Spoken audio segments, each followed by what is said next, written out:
que dès qu'on parle d'identification des citoyens, l'Office national d'identification devient l'institution incontournable.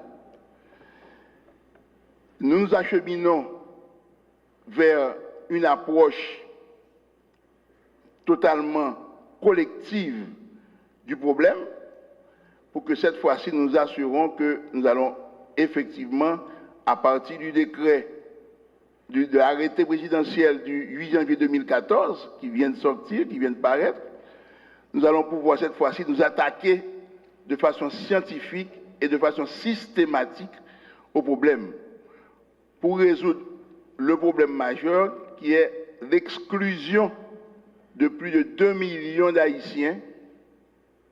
Tenez-vous bien, plus de 2 millions d'Haïtiens, au moment où je vous parle, n'ont aucun papier. Ils sont nés sur cette terre, beaucoup d'entre eux vivent sur cette terre, il y en a même qui meurent sans laisser de traces. Ce n'est pas une situation normale dans un pays normal. Alors, comme vous le savez, l'identification comporte deux éléments majeurs. La première phase, c'est l'enregistrement. Et la deuxième phase, c'est l'identification proprement dite. Nous allons voir phase par phase comment ça se présente et quel est le problème, qu'est-ce que le problème actuel, la problématique actuelle. Et nous allons essayer de terminer par voir qu'est-ce qui se fait actuellement pour que nous puissions vraiment arriver à résoudre définitivement le problème. L'enregistrement, ça devrait se faire normalement à la naissance. Ce n'est pas le cas en Haïti, malheureusement. Alors, quels sont les résultats? Eh bien, nous avons plus de 2 millions, comme je vous l'ai dit tout à l'heure, de personnes non encore enregistrées. Bien sûr, ces gens qui ne sont pas enregistrés tant à l'intérieur du pays qu'à l'extérieur du pays. Impossible donc de savoir combien nous sommes, à l'intérieur et à l'extérieur du pays. Certains disent 10 millions, certains disent 8 millions, certains disent 12 millions. Pour être honnête, nous allons dire qu'on ne sait pas.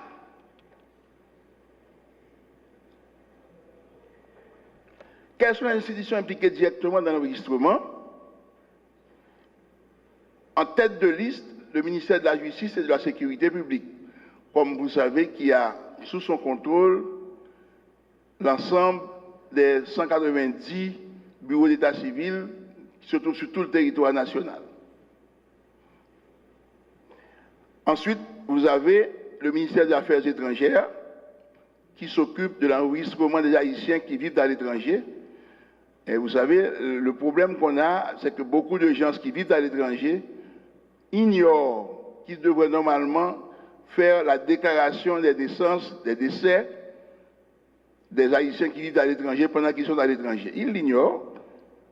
Il y a un travail de sensibilisation, d'information à faire pour que tous ceux qui vivent, les Haïtiens qui vivent à l'étranger, sachent que là où ils ont pour devoir de déclarer les faits d'état civil, à l'exception des divorces et des adoptions. J'ai l'honneur de vous annoncer qu'après 3 tentatives infructueuses, après 48 ans d'existence, l'Office national d'assurance vieillesse est enfin informatisé.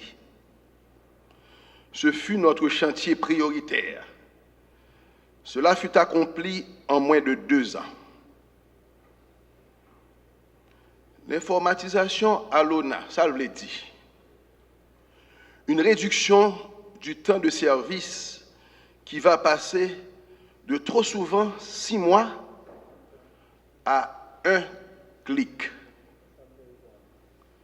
Cela veut dire que les gestionnaires de l'ONA pourront exercer un contrôle rigoureux journalier et en temps réel de tous les flux financiers au sein de l'institution. Cela veut dire que les entrepreneurs et les assurés qui veulent disposer des informations sur leur compte pourront désormais le faire sans se déplacer, par téléphone ou par Internet. Cela veut dire que l'ONA pourra enfin offrir un plan de retraite aux Haïtiennes et Haïtiens des diasporas, car ces derniers auront accès en ligne à tous les mouvements sur leur compte personnel en temps réel.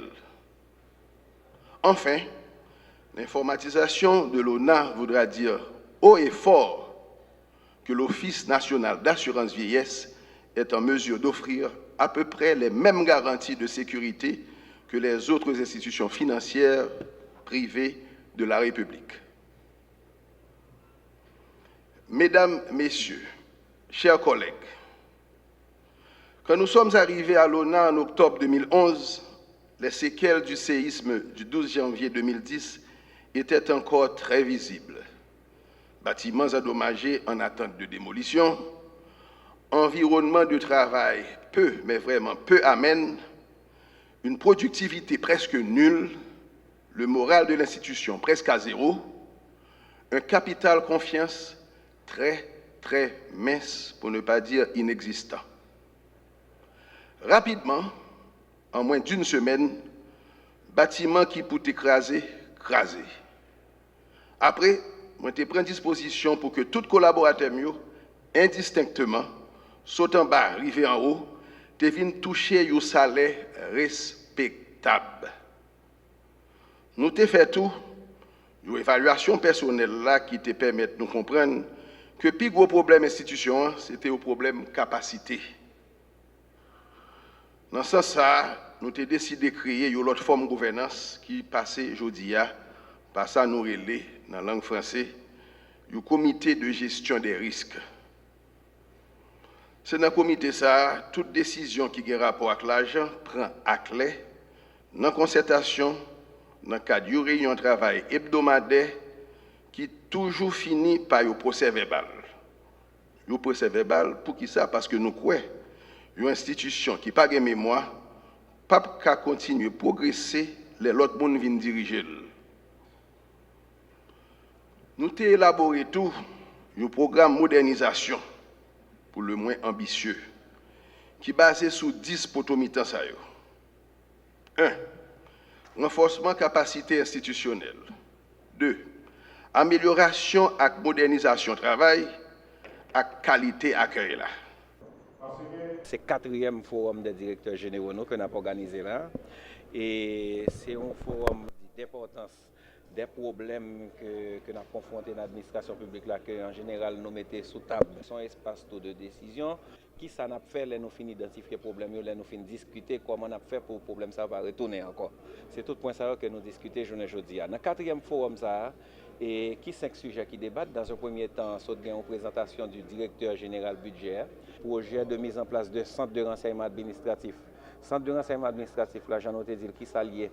C'est un projet qui visait à rapprocher le citoyen de l'administration publique. C'est un projet, une fois en place, on est capable de dire au niveau national, c'est un projet de 2-3 ministères qui concerne toute l'administration publique. Ça va permettre que le citoyen, quel que soit côté lié, connaisse qui service qui gagne un ministère ou bien un organisme, qui circuit administratif pour bénéficier de services et à qui prix la bénéficier de services.